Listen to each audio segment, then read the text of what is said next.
guys, I want to talk today about how to edit a poem.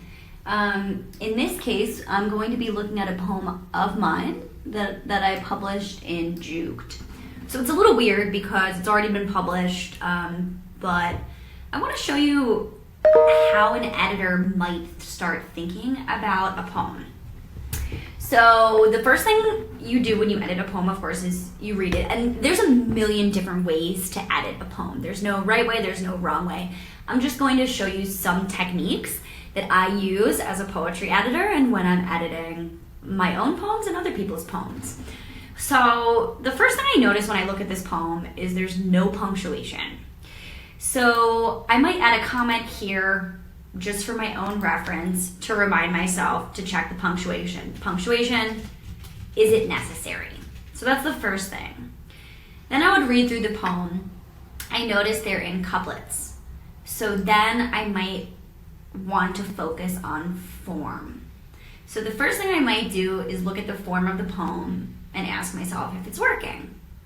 And I notice that some of the lines are really small, some of the lines are a little bit longer. And as I'm going through the line breaks,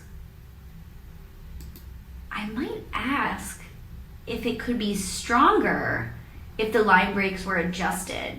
So for example, I might look at what might happen if I move this line up and I move this line up and I created a couplet out of these. And then I think that would be quite interesting, right?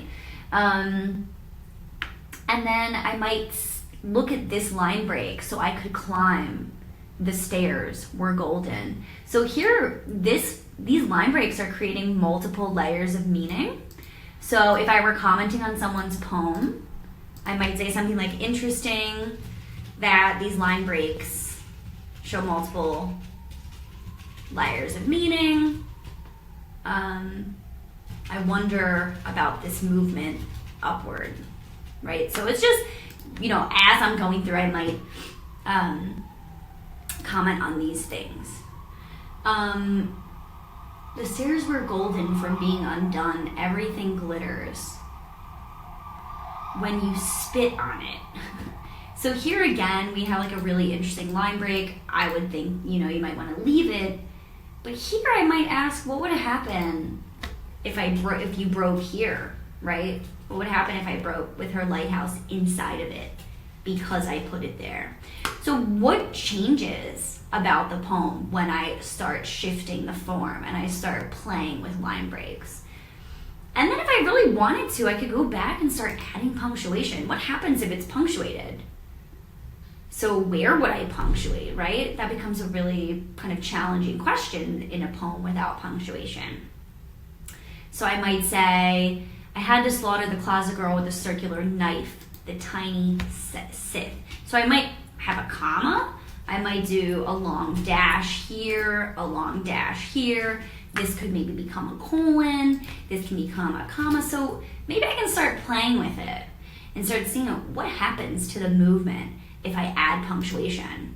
Or in some cases, what happens if you take it away? And what happens if you use the line breaks as punctuation? And then I would ask this question of, what the heck is this title? And I would ask the author, is the title doing enough? Is the title working here? We have birthday, we have glitter, we have a little moon. So we have a lot of different images.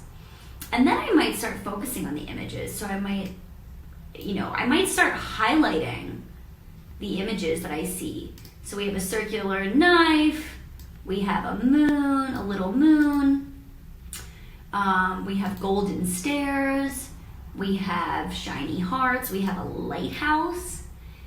And I might pose a question. I might say, what do these things have to do with each other? Why the lighthouse and the little moon and the glitter?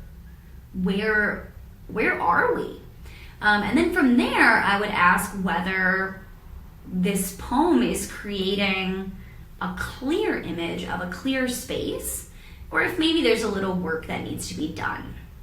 So, just to recap, When I edit poems, I look first at the form. I look at things I can notice right away, right? And I might comment on those. Punctuation, stanza breaks, line breaks, things like that. Then I might look at smaller moments. I might look at the title. Is the title working? Could the title be stronger? I will look at metaphor in the poem. I will look at whether the verbs are working, whether the verbs are strong, right? So instead of cut, is there a different verb we can use here? Or is this working? I would also point out strange moments like the closet girl. What the heck is a closet girl? And I might ask myself, what does this closet girl have to do with the rest of it? I would look at physical movement. So I would look at the narrative. What's actually happening in the poem? What's being moved? How is this moving? And then from there, I can start to create some ideas for editing. So I might add or remove punctuation. I might start adjusting my line breaks. I might start playing with form. I might start adjusting words and making sure that cut is really the word I want, or climb is really the word I mean. Do I want stairs, or do I want, is there another word here that might be more specific? So this is how you can start to edit a poem. There are many ways, but I would say those are some tips to get started. So if you guys try this technique, let me know how it goes, and we can talk more about it in upcoming videos.